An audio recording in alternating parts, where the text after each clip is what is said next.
Welcome everyone along to the Football Insomniac podcast. I'm your host Colin Watt, and I'm absolutely delighted today to be joined by Haddington Athletic and Portobello's Scott Bonner. Scott, how you doing? Good, pleasure to be here. We had some issues beforehand, and you finally got here. It was hackers on the other side of the phone. Somebody's been trying to hack my phone, so it's in with the fraud squad and that. So I've been stuck in the shop all morning and yesterday trying to get all sorted today. So I hope it wasn't like the celebrities that got hacked before when it was their pictures that got leaked online. Are we going to be seeing some of them? It's Piers Morgan, it's everywhere. But we've got some great topics to discuss this week. It's been a fantastic week in football. Scotland have finally qualified for a major championships after 22 years. It will be the first championships I've seen Scotland play at. I know, it's brilliant. Like, I've been saying this for years. My oldest son's 25. My youngest lad is 15, 15 in January, so, and we Frankie and that as well. So I've been saying to them, like, I can't wait to experience that with them, and I never thought it was going to happen, to be honest with you, because it's been that, like, we've been that far away for years. It's been so long. 1998 to 2020, you'd have never imagined, looking back at Scotland over the years, all the tournaments that they qualified for, that you'd be waiting 22 years, or well, 23 now. We just took it for granted, eh? Like, exactly. I was at all the qualifying games at Hampden for the 98 one.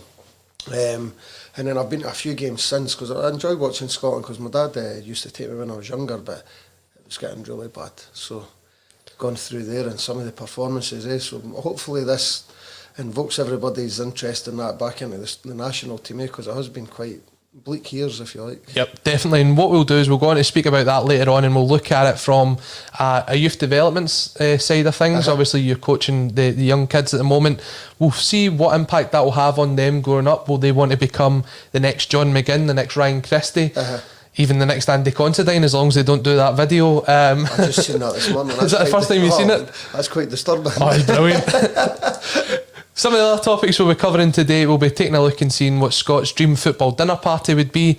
We'll take a look at some footballers that have had careers in sport outside of football, and some interesting players that will get brought up during that. And also we will take a look at the best goals of our lifetime. So it'll be different between myself and Scott. There's a slight age gap in there. He's not looking too bad. I've got a bit of a baby face, I think. But we'll take a look at our top 5 goals all time, and we'll also talk about Mario Balotelli. Now, there's what can be said that's not been said about Mario Balotelli, let's be honest, but the reports this morning are that he's now linked with Barnsley. Now, looking at his clubs before, Inter Milan, Man City, AC Milan, Liverpool, Nice, Marseille, Barnsley. Was it just training with a third division team? Something like that, yeah. Or a semi-professional or something? 36 caps, 14 goals for Italy, nearly 200 goals, but he's just such a hard person to coach. And if he was part of your team, either at Haddington or at Portobello, how do you coach that? Well, see, like, I think, even I was at Hearts for a Hearts Academy, so the young ones coming through, and you see it with some of the Hibs players that came through and that as well. I think if you didn't identify it at a young age, then it can spiral into sort of what Balotelli is now. So if he's been allowed to get away with these things coming through the ranks, and maybe because he's obviously showed that he's got a talent when he's younger, so they maybe just allow him that wee bit more freedom instead of being harder on him, I don't know. Because I've had players before, and even at Hearts, and say Celtic were interested in them, and the lad undoubtedly had a talent, but I could see his attitude wasn't right. Yeah. So say you're trying to close their boundaries a wee bit and be harder on them, but the parents will maybe go and complain to the head of youth, and then they're worried in case they lose that player to either side of the old for him, if you like. So say, well, I was told Ken maybe give him a wee bit of leeway in that, but I says at the time, I says he'll not be a professional football player if he carries on like this. So and you take a look at some of the things that Balotelli's actually done, like kicking players in the head, throwing darts at youth team players, setting off fireworks. He just seems to be someone that would be very hard to manage. Why would you want to manage it? I mean, why would you want to get? Why does he keep getting second, 3, 4 chances? He's been at some of the biggest clubs in the world. Definitely. Even at Liverpool, I had the opportunity there, and Man City with the T-shirt. Why is it always me? It's because it's you that's bringing the attention onto yourself. That's why it's always him. But Barnsley, that's a strange one. Like, it's what did Barnsley get out of that? Because I can't see him going into Barnsley and like he's not going to go in there and work hard. He's not going to like I can't see it anyway because he'll be a millionaire now, and he's like. Well, you get the old saying like, would they be able to turn up on a wet Tuesday night in Stoke? But even Barnsley isn't a wet Tuesday night in Stoke. It's a wet Tuesday night in Charlton or something like that. Do you know what I mean? It's a wild one, definitely, and it would be great for Barnsley. They would sell so many T-shirts, so many replica shirts. But in terms of what a Chiefs fan as a club and a team, he's not going to get you there, is he? Was it Lille? Was it or Nice? Nice. He was at Nice, Marseille, Brescia. He's definitely been through the teams. Season, no, at Nice. Yeah, I think he got like 16 goals or something like that. Yeah. And so he seemed to have a good season there. So I don't know whoever was managing him there. He was a wee bit like he wasn't in the limelight as much, but it doesn't matter where he goes. He ends up with some kind of negative press following on this. So. Definitely. It's too far gone to manage now. I think you'd have to get him when he was younger. So, as I said, my guest today is Scott Bonar, and if you are watching us on social media, give us a like, subscribe to the channel, subscribe to A State of Mind. We're almost at 5,000 subscribers, which is incredible. Scott, you've got a show on there, which is a Porty Boot Room, so tell us a bit more about that. Well, it come about during lockdown.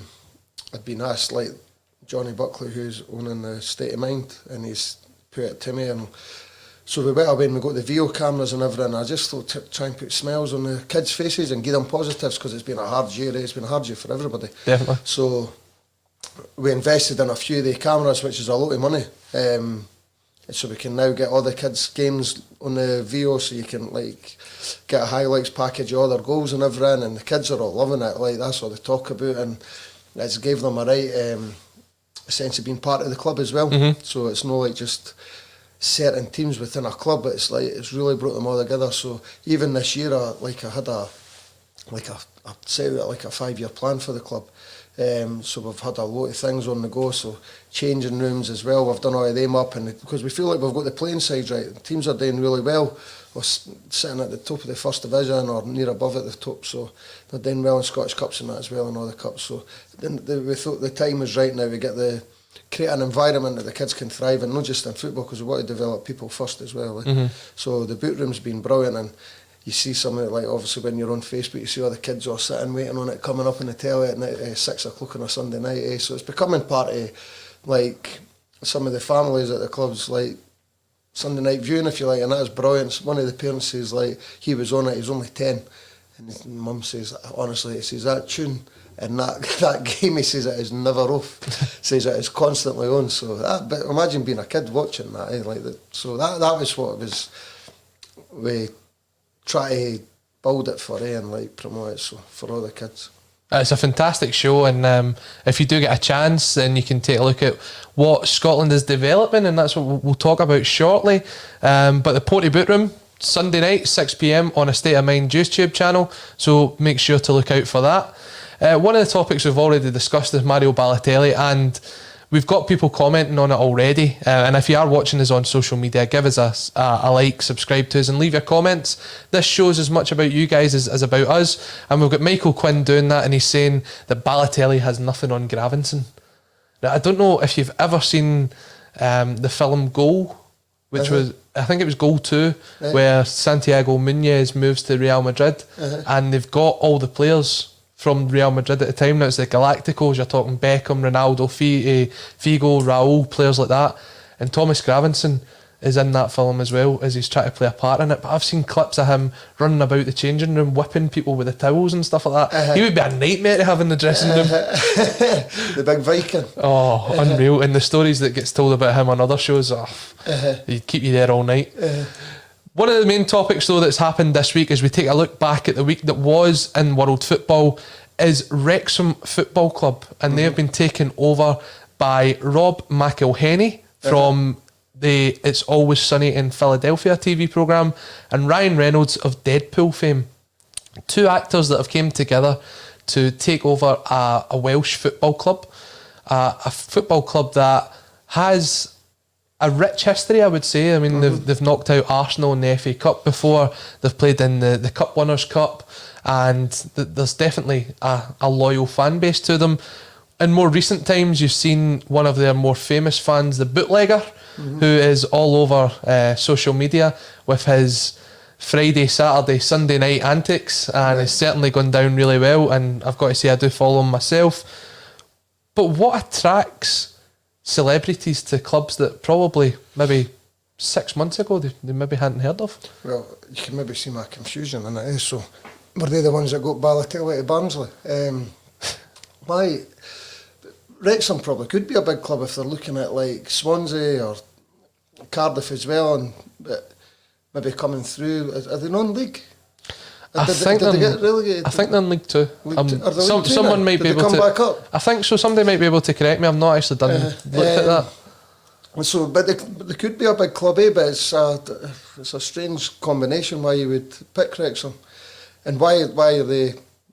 It'd be interesting to find out why they want to get involved, because I've not read that this morning, so it'd be interesting to find out why they want to get involved in a football club as well. It's, for me, having looked at the profile of these actors, they're both comedic actors, and there's something just in the back of my mind that hopes that it's not a subplot of a film that's going to come on, and it then becomes a bit of a shambles. But I mean, they've managed to convince. It was a fan-owned football club beforehand. Wrexham was owned by the fans. Right. The fans agreed to then give the ownership over to the two actors. And as Joe Porter comments here, saying the fan ownership model may have been easier to manoeuvre through the buying process. It's maybe easier for them to take over a club that's owned by fans than trying to convince someone like a Roman Abramovich or the Sikhs at Man City to part with their money, because you do see that there is a lot of celebrities getting involved in football these days. It's maybe fashionable as well. Definitely. Just to be involved with a football club, because it's like big business and that as well, especially doing in England, it's like billions of pounds, so maybe even the networking side. I unless they're right into their football, I don't know, but like I find it hard to see where the connection is. They posted a video this week, basically advertising for Wrexham's sponsor, who was Ifon Williams Trailers, right. And they did it almost in a comedic style, right. Where it was like, do you need your horse carted somewhere? Do you need to move house? And it was very funny, and definitely having those people as owners will bring attention to the club. Oh, we're talking about already. With Balotelli, so it's in the same sort of ilk in that as people will then go and buy a Wrexham shirt that would never have known who Wrexham was before. Results, or exactly, so... Because it's sort of like, even when I was younger, it was something I would look at, like, say, Hull City, when they were coming through. I'm talking about when Andy Payton played for them, used to play for Celtic. I'd see that, like, used to get the news of the world, and you'd have all their attendances, and I'd watch all that. They're 7,000, they're 10,000 when they're in the 4th division, and watch them coming through. And I remember doing it with Wrexham. And was it Leighton James that scored against Arsenal? Maybe wrong, but Mickey Thomas, that's it, and it was a left foot goal in the top corner. So Wrexham was something that I followed as well, same as like Lincoln recently when they went down and they started doing well. So like you say, maybe it brings a wee bit more attention to the club in that again, because all you've heard recently is Swansea and Cardiff, if you like. We've got a lot of comments coming in through social media, and we've got one here from Damien Gallagher that says, did Ryan Reynolds not draw Wrexham out of a hat as his team to follow on Soccer EM? Now, see if that's the case, as a Wrexham fan, you must be over the moon. So there's a connection.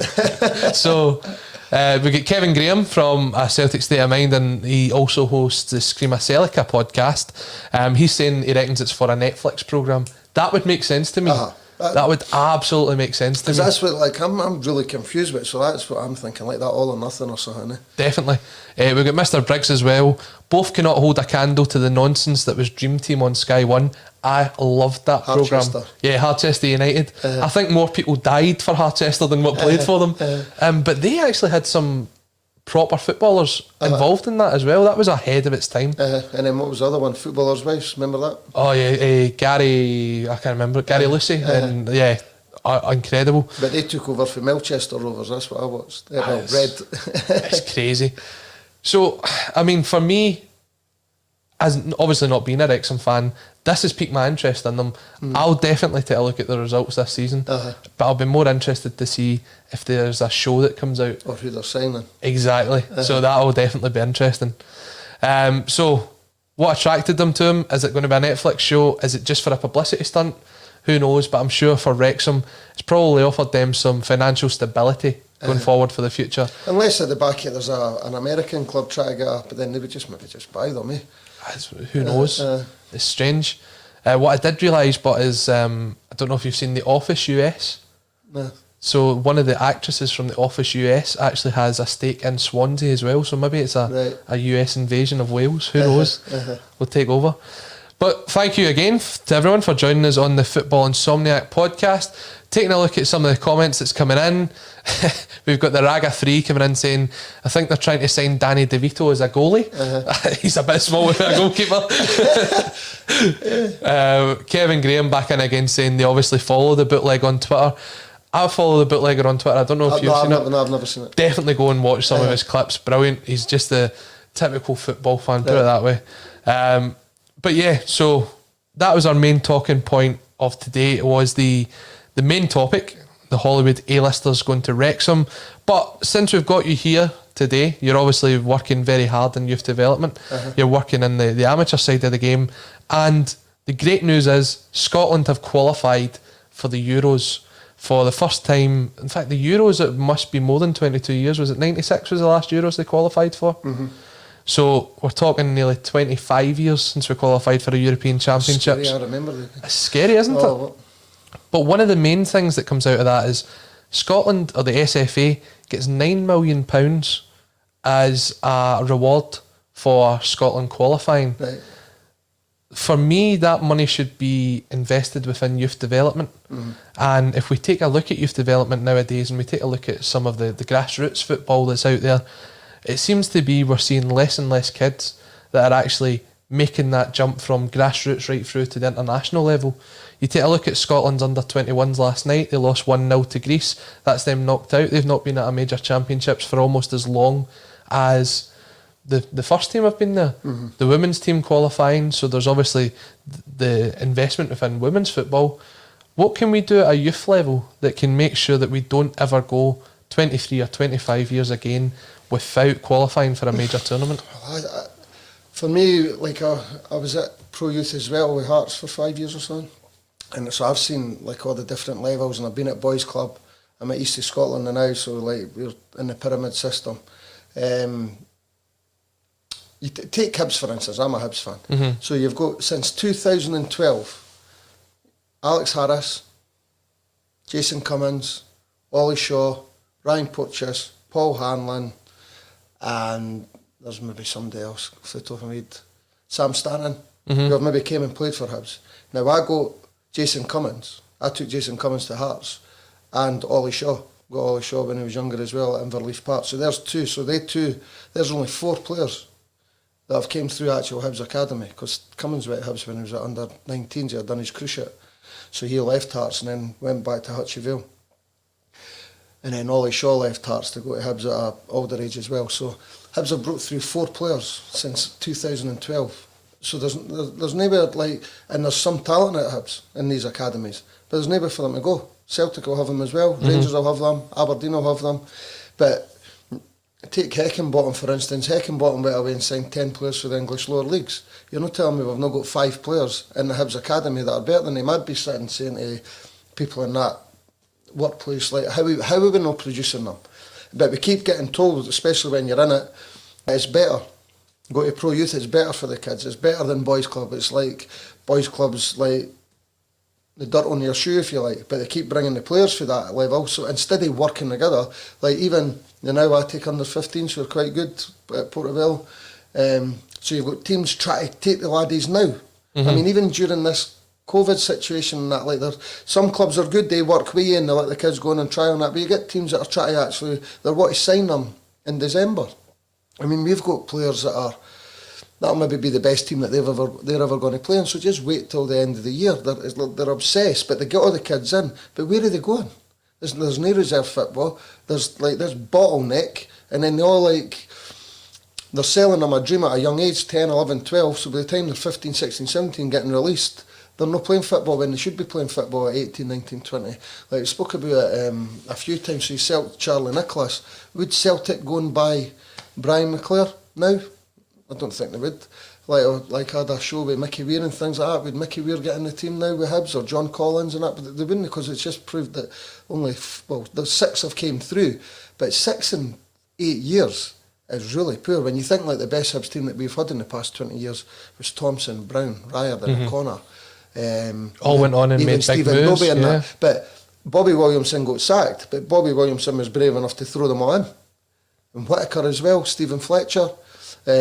But Mowbray got the praise for it, because then he brought in Boozlin and things like that. But all the best teams I feel are built on youth, so we're trying to do the same thing at Haddington as well. But even Aberdeen, he got a good youth system up, and they were all coming through. Aberdeen, Dundee United, Man United with Fergie, the famous saying, you can't win in on my kids. But I feel in Scotland now, we're scared to blood the youngsters. We're like, as soon as changed Scottish football for me in 86, 87 or 87 season, when he went and got all the English players, because it was like they were obviously out of Europe and everything, so they were all coming up in their droves, and then it became fashionable to go and get players from abroad. So gradually, but if you look at it today, I think I looked at it, so say there's 357 players in the Premier League, there's only 143 of them that are Scottish, and then if you take that, ones that are coming to the end of their careers as well, that's a low percentage of like homegrown players. So there's nowhere for all these laddies to play, especially with reserve football. If you look at 86, or even before qualifying for 96 and that, like there was a bit higher percentage of players, and see it like 86, 87, every team was fully Scotsman. I think Celtic had maybe Pat Bonner, Hibs were just all Scottish, Hearts were all Scottish, Aberdeen was all Scottish, Dundee United, St Mirren produced players, McDougall, McAvenny, Billy Stark, Ian Scanlon. I mean, all these teams, like, but they threw the youngsters in, and then on top of that, we had like your Hansons, Dalglishes, like all of these players doing in England as well. So we've lost that, but hopefully with them qualifying, we now get all these kids coming, like what he, at least you say, aspire to be like the next Ryan Christie or the John McGinn or whoever it is, and they maybe like get some out of the who's playing these PlayStations and that as well. But I do think like pro youth, like they've went and scrapped reserve football, and some teams haven't got under 20s, if you like. So they're spending all the money at 10, 11, 12, kids travelling all over Scotland who are never going to be a football player. Yeah. And we're taking the money away from the area which produces them, in my eyes, because that's the final bit. So obviously it's all about opinions, and like it's about the both systems working with each other, pro youth with boys club and things like that, instead of this football snobbery as well. So I think that's a big part of it, and there's loads and loads and loads of good players, and maybe if we change the way we play, we'll change the style of players that we produce. You can hear the passion coming through you when you're speaking about youth development, and I think it's something that's been missing in Scottish football for a long time. And as you say, when you look at the Premier League only having 140 odd Scottish players, the passion for developing the players, it just isn't there, because the pressure's on teams that they've got to perform every week. I watched the Hearts documentary that was on BBC the other day, and Daniel Stendhal was looking at bringing in some young players, but the pressure there they had was they were fighting relegation. So trying to bring in guys like Henderson or the goalkeeper, who I can't remember his name, he couldn't do it because... But Colin Hart's best team in the past few years is when they went into administration and they played all the youngsters. It was all laddies there. When I was there, Hearts had... John Murray was massive for Hearts. He overseen every single player that came into the academy. And there was always a good standard of player at Hearts. And like I used to say, wait until they all start coming through, and they came through, but then Craig Levine came in and got rid of them all and went with experience again. And now look at Hearts. They're going to, it's like went full circle. Yep. It's fear. I mean, there's only two things that's going to happen when you're a manager. You're going to get sacked, or you're going to do well and maybe get a better job. But if they keep managing through fear, week by week, you're not going to bleed youngsters. Is Neil Lennon going to bleed them at Celtic? I don't know. I didn't think so. Is Gerrard going to do it at Rangers? But like, as you say, I think it's a lot of fear. I think like they look at kids and you're not going to get the finished article. They need to get 50 games under their belt. Yeah. 50, 60 games and then learn their trade, if you like. But if they're not having reserve football, so they're going for youth development football straight into first teams, it's a hard environment. It's a big jump. There's certainly some great points coming through on social media, and we've got Kevin Graham coming in saying, What's the panel's takes on Neil Lennon's comments that the nation's children will get a boost from qualification and youth football will see the benefit? Now, we'll touch on that in a second because we've got someone here who's well known on a state of mind. It's Stevie Mullen, and he's coming in saying, create pitches where children can play for free. And I think that's some of the big problems that we're seeing in football at the minute, because when you look at all these pitches that's been developed, now Scotland, weather-wise, is a terrible country. We get rain probably 364 days a year. We get one good summer day, and that's what we class as summer. But on the other days, you're talking strong winds, rain, hail, snow, everything, right? It's horrible. It's freezing. Yeah, it's terrible. But we've invested all this money in these 3G pitches, and then the cost to the clubs for them to go and use these pitches is astronomical. We've now got £9 million in the SFA's budget. Now, we can keep getting that money if we keep qualifying for tournaments, but the only way we can keep qualifying for tournaments is if we invest in the youth that's coming through and we build teams like Dalglish, Law, McElligott, all these players that you just mentioned, and keep that cycle going.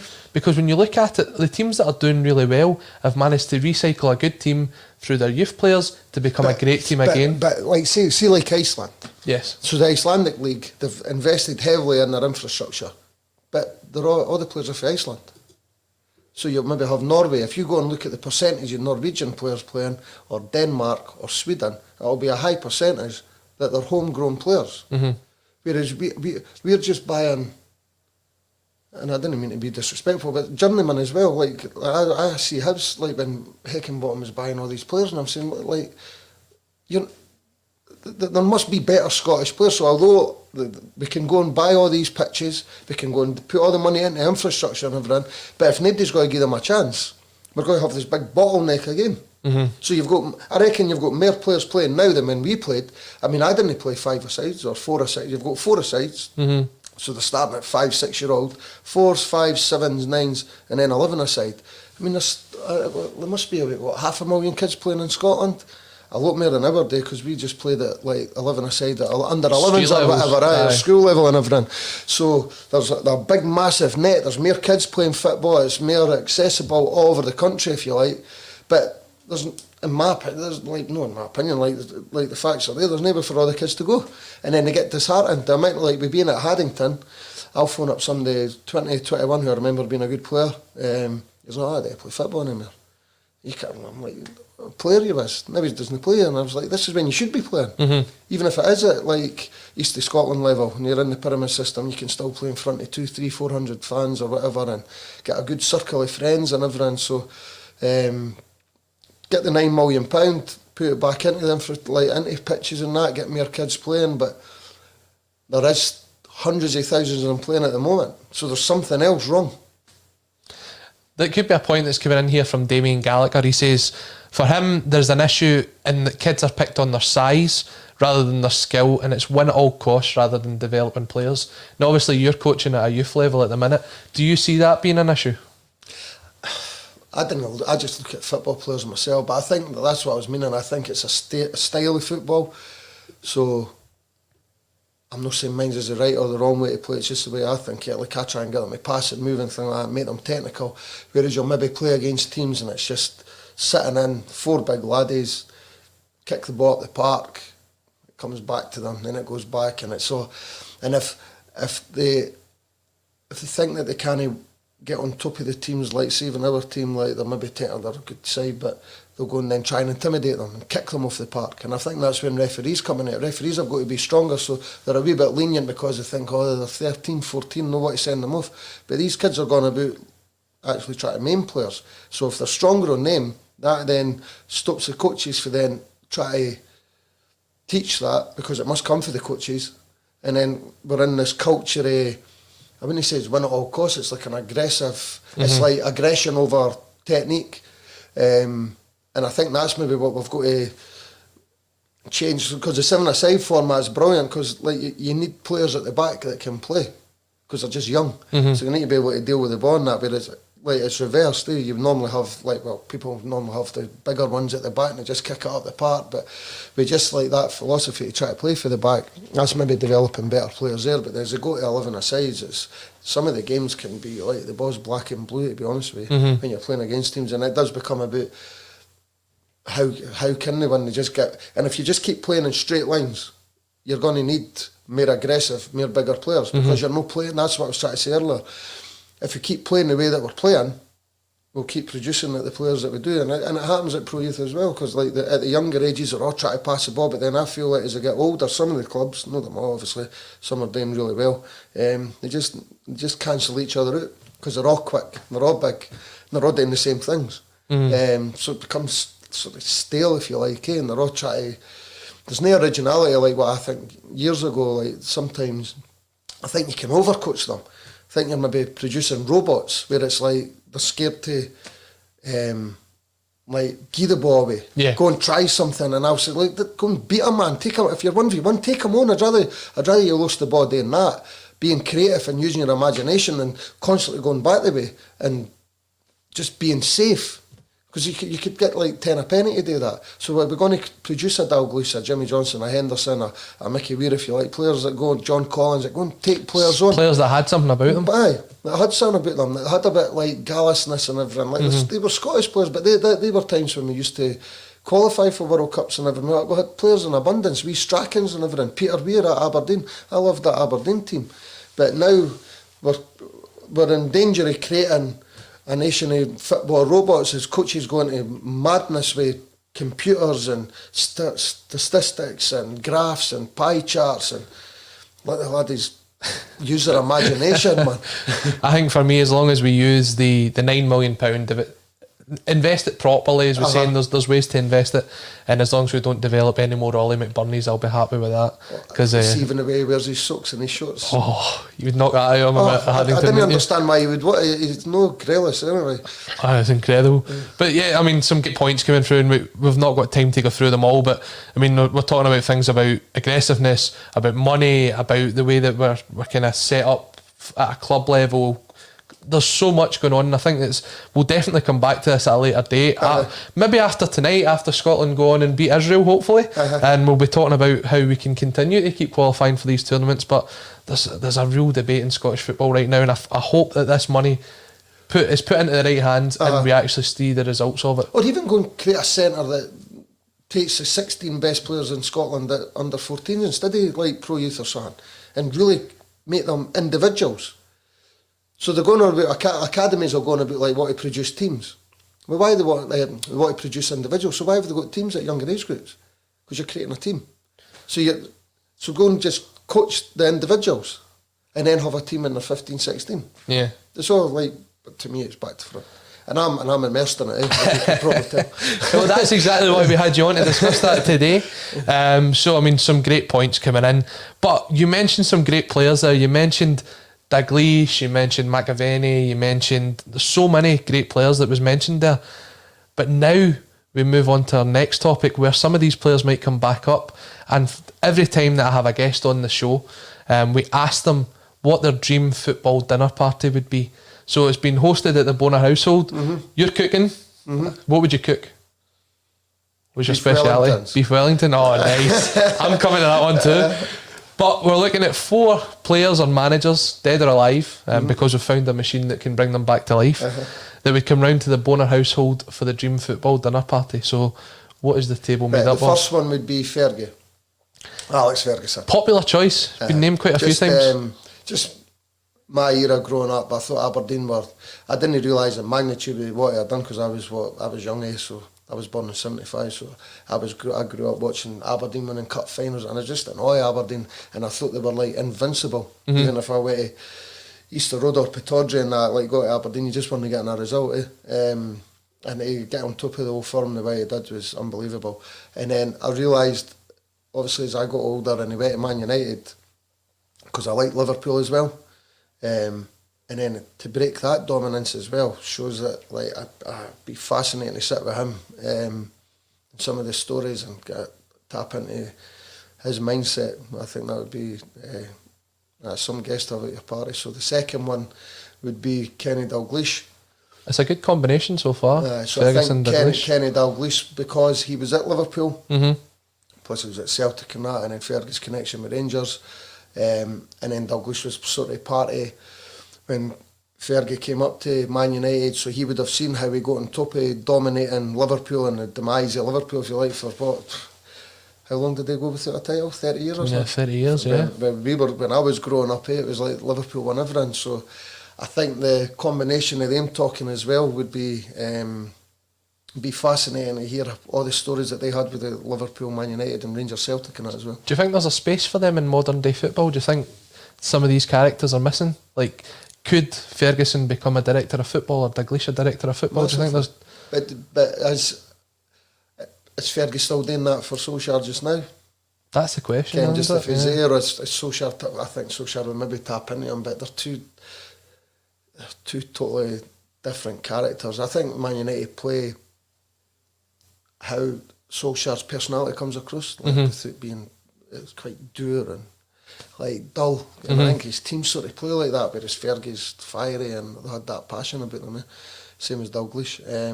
But definitely...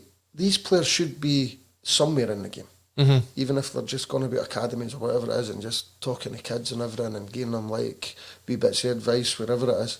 And my third one would be Maradona. Again, a popular choice, although I've always said if anybody picks Maradona, it's a search on the way in because you don't want that getting messed up.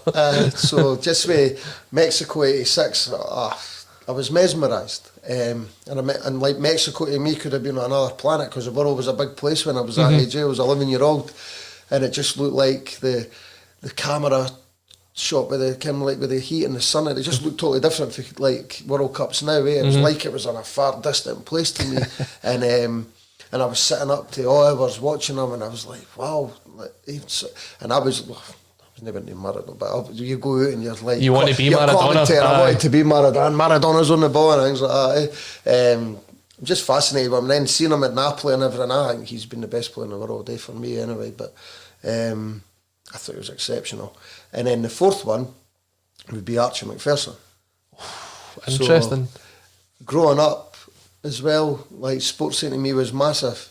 So I had hundreds of videos, VHS.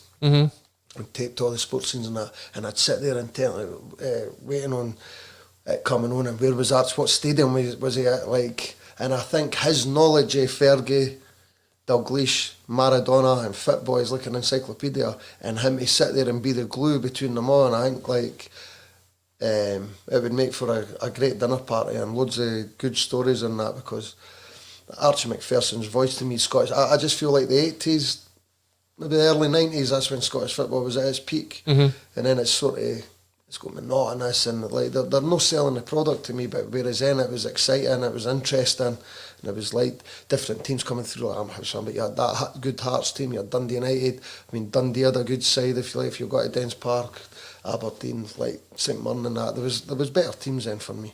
Definitely. Like made a level playing field. Yeah.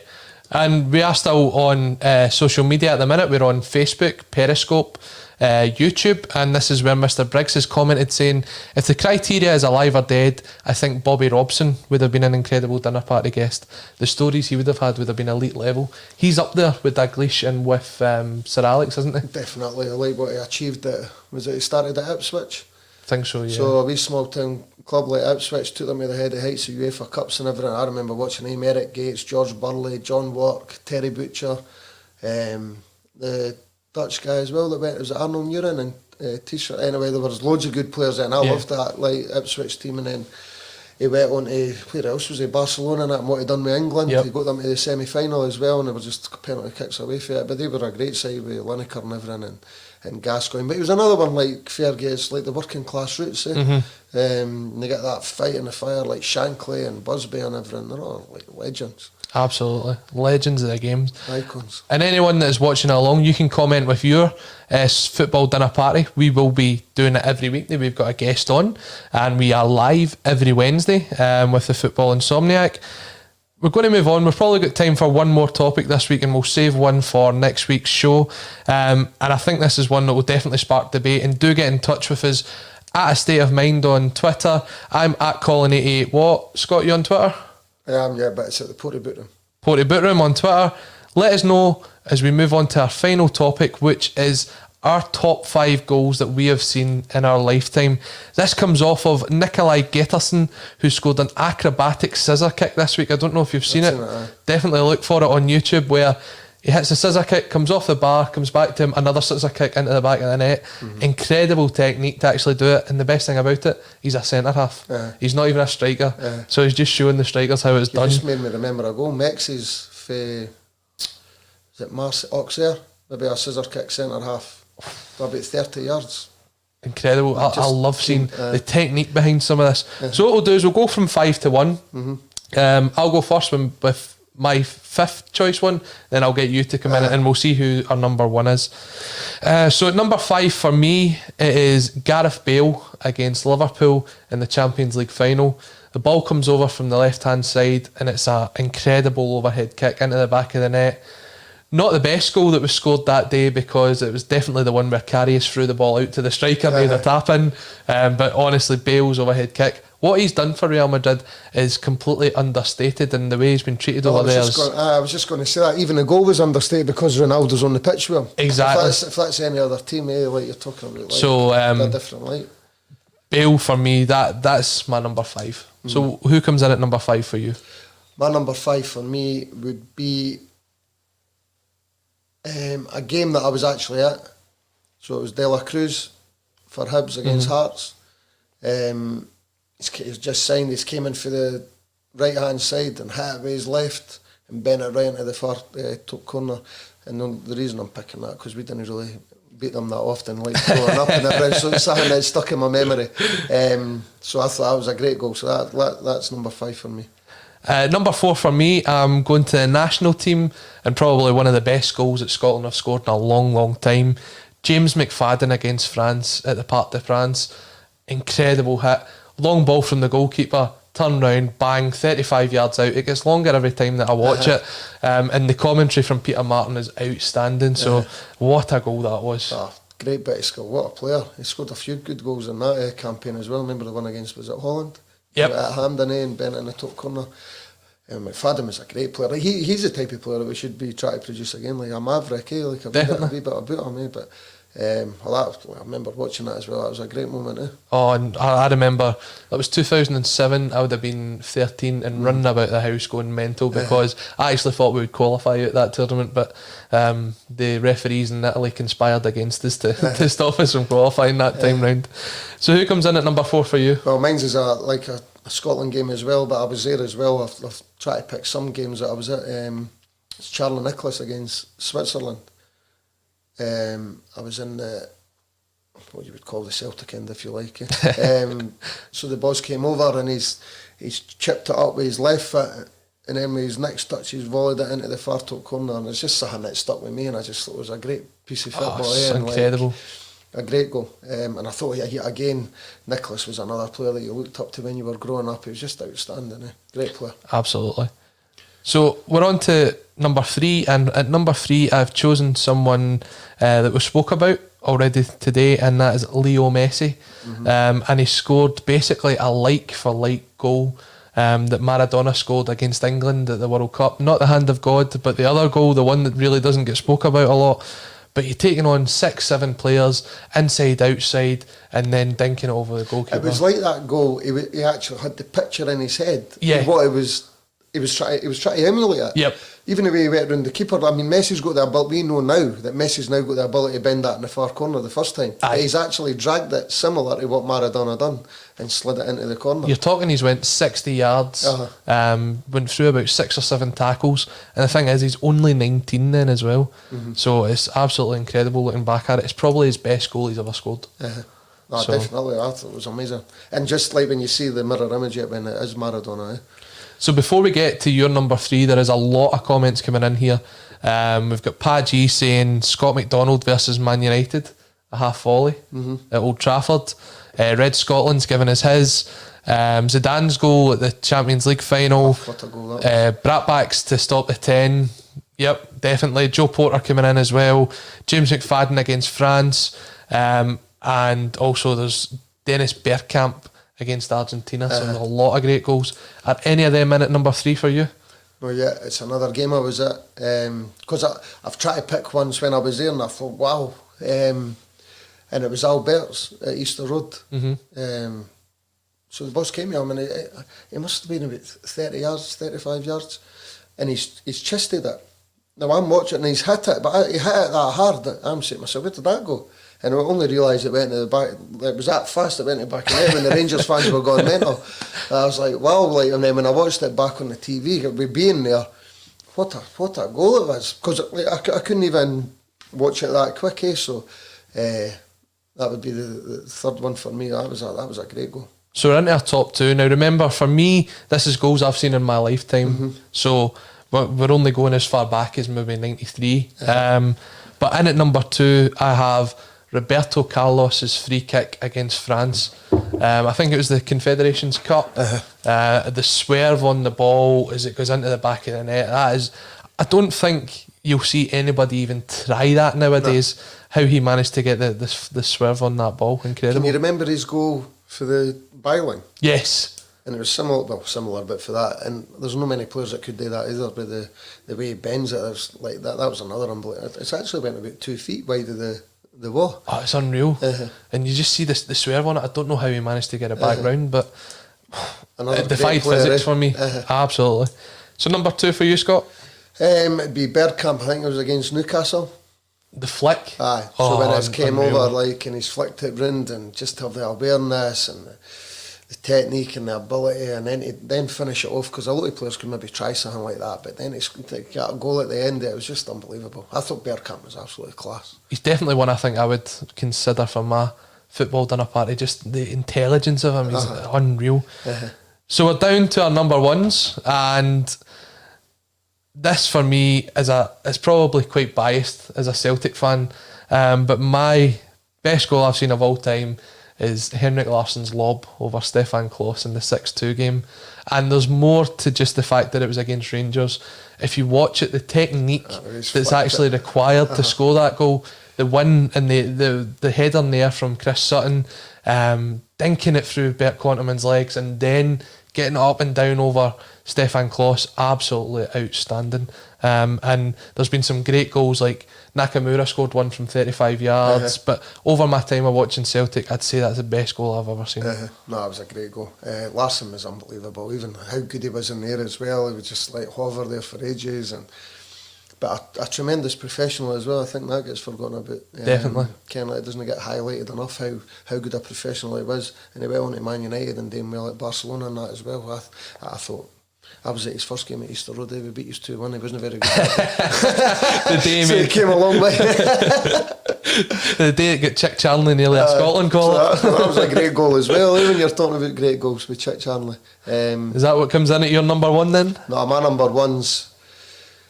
It's like see some goals like the free kick. You're waiting on a goal, or even Larsson because he's gone through one. I thought it was Marco van Basten's against Russia in the Euro Championships. Incredible. Because although the ball's coming over, you didn't expect him to hit for the little and score for there, and just the angle and same again. I must have been 13 at the time, and it's just a noise goal, and that Van Basten in general. Then I thought Van Basten was an incredible player. If you look back at some of his goals at Ajax and AC Milan and everything, he would, and it was, if it wasn't for injury, curtailing his career in that as well, he was like. He was one of my favourite players growing up, Van Basten. I thought he was just sheer class. And you also had Lukas Jutkiewicz scoring a very similar goal for Motherwell in the 6 each game, which is definitely one worth going back and watching. But I mean, we've nearly went through 50 minutes. It's incredible how much you can talk about football, and what a week it's been in Scottish football and world football.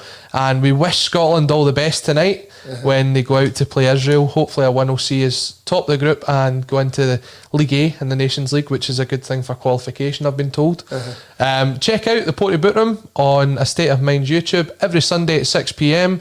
Scott's on there, and so is the kids. You'll get to see some of the football that's been developed through here at Portobello. And all that I have really time to say is thank you very much for joining us here on the Football Insomniac show. Scott, thanks for coming through and being my guest. It's been a pleasure. And we'll see you all next week. Cheers.